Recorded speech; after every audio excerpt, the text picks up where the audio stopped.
Good afternoon. I'm a Philly native, and my name is Strictly Rhythm. That's all you're going to get for right now, but here's my story.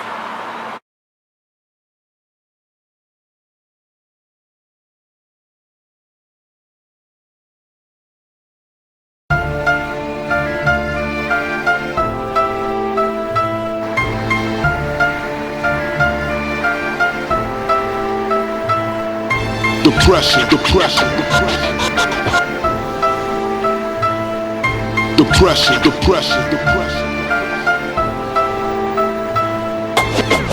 If you wanna know my thoughts, I got highs and lows. At times I cry in my sleep, but nobody knows. The pain is real and that water helps to ease the hurt.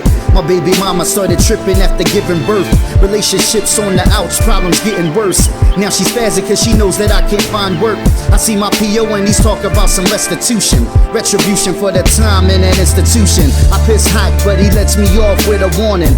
In my single bedroom, it's like the walls are haunted. I gotta do better, struggle don't last forever. But she is too bitter, so we can't work together to build a better life, work to even buy a home. But as a man, she thinks I should do it on my own.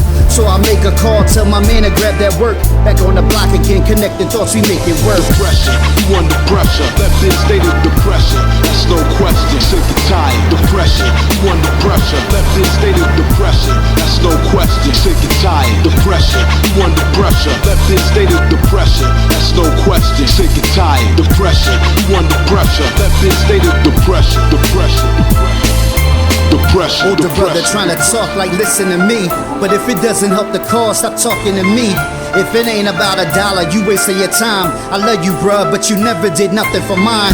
You can take the criticism, go walk out the door, cause you ain't never have to walk in my shoes before. That angel dust starts to hit me a little bit more. Eyes low, paranoid, and I'm hitting the floor. Blinking twice, looking up, I'm seeing the devil. Grab the chrome as I shoot, I'm squeezing the metal. Watch him drop to the floor, he's spitting out blood. As I heard him scream out, I knew who he was. It was my own brother, bullets all up in his face. Lying on the floor, blood all over the place. Calling 911, I think I shot my brother. Blood of my blood, now how I'm gonna tell my mother. Depression, you under pressure, left in state of depression. That's no question, sick and tired. Depression, you under pressure, left in state of depression. That's no question, sick and tired. Depression, you under pressure, left in state of depression. That's no question, sick and tired. Depression, you under pressure, left in state of depression. Depression.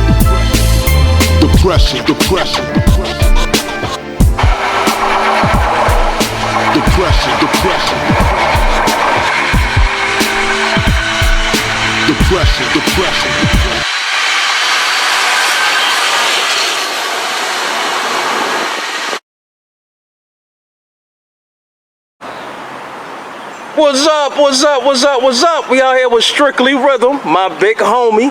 Knew this dude for like, how long we knew each other? Like a lot of years. I'm talking about like, my daughter 26, so at least close to 30. I knew big homie, Strictly Business? No, Strictly Rhythm. Come on, get it right. Strictly Rhythm, don't want to fuck that up. But we out here in the park doing a way big Philly Native Season 2, Episode 1.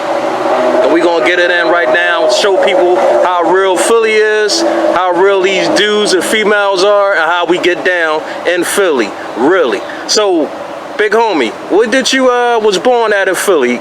Tell me a little about yourself too, man. Okay.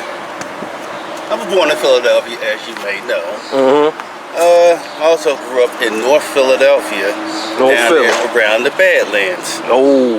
Well, the Badlands wasn't bad until like the mid-'80s. The 80s, okay. Right, so when you say Badlands around Knife and Indiana, that's all you're going to get from right now, Knife and Indiana. Okay. And cocaine came onto the scene maybe around 84, 85. And we had a lot of abandoned houses in the area then. And we have a lot of squatters. And everything just went downhill from then. But me, myself, and I had a strong parent, which was my mother. She would not allow me to get into that kind of element. Got you. She was always on my back.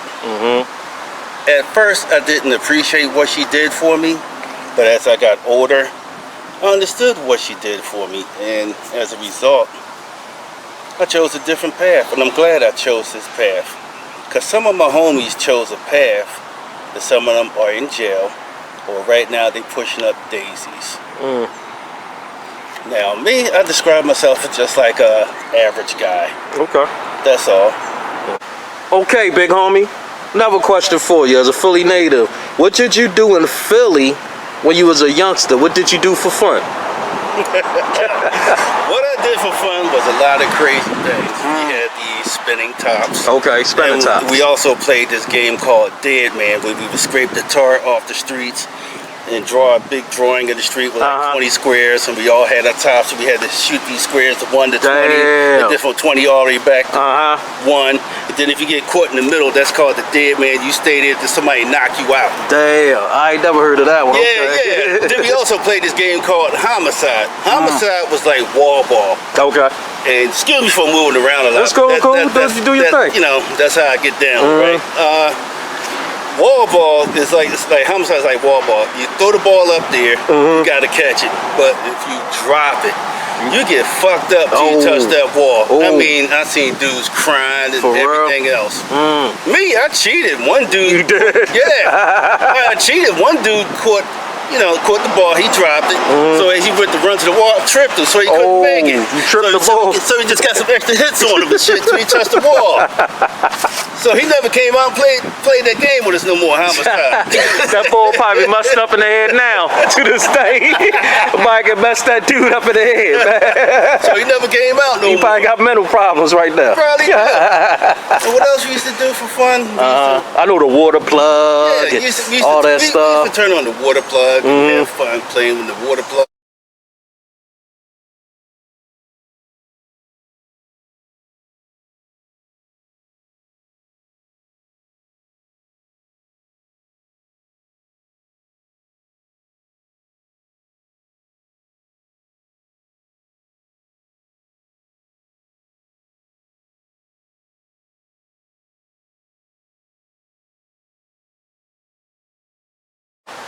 You know what? I also remember getting them free lunches. Oh, that was my favorite. Yeah, I'm a greedy boy, so. Yeah, and the moon pies. The moon pies we used to get.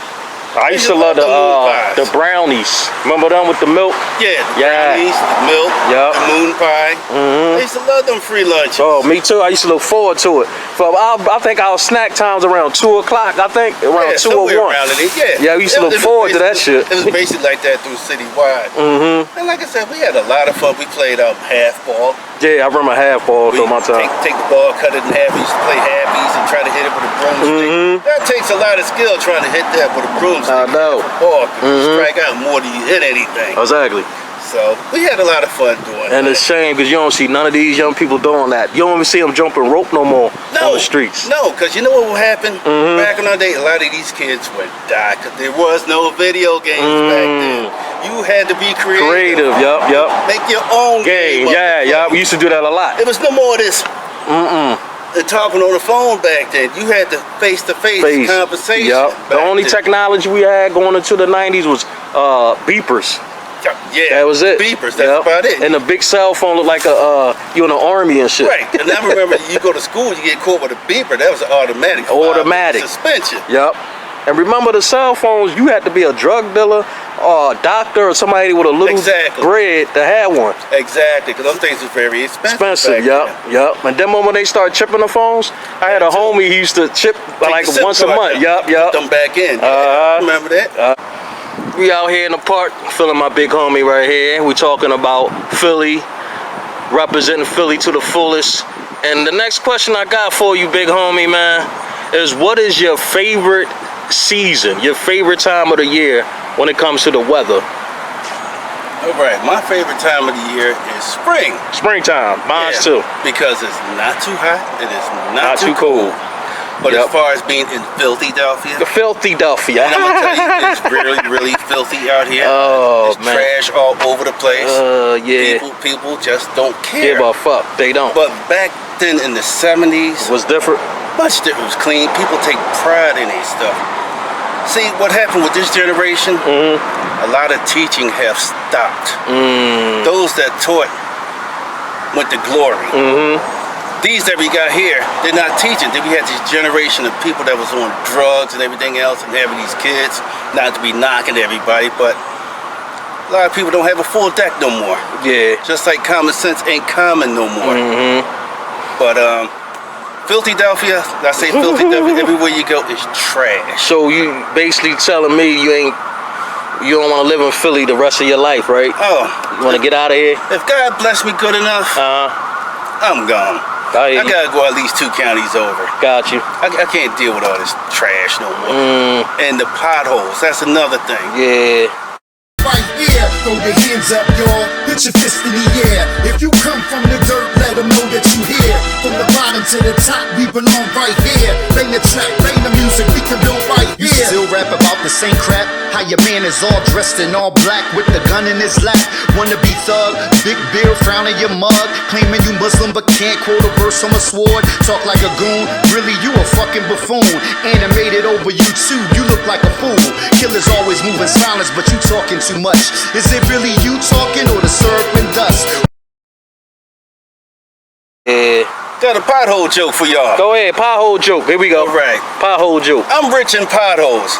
How are you rich in potholes? Because I hit 1 million of them already. Yeah, I know you would like that.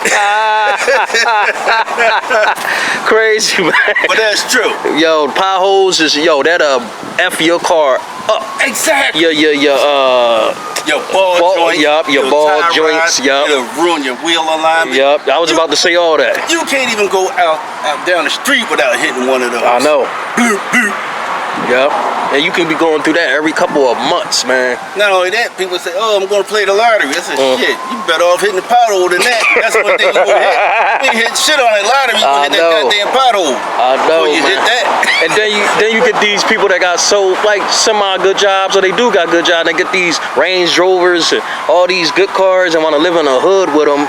But the only thing they doing is effing them up. They get all scratched up. Yup. See, I hate to say people break in them and steal parts. That's true. Yep. Like, I had a car. It was nothing to brag about. It was 84 Delta 88. Okay. I used to call it Motel 88 because I used to do a lot of my business in there. Okay. But still, it was my car, right? Okay. But one night I came home from work. I had an alarm going off. I just went to bed. I heard the alarm going off. Somebody bust my windows and went inside my car. And you know the damnest thing what happened? They chewed up all my damn bubble gum, threw the wrappers on the floor, and stole all my goddamn... That's Philly for you. Yo, they stole all my damn condoms out of there too.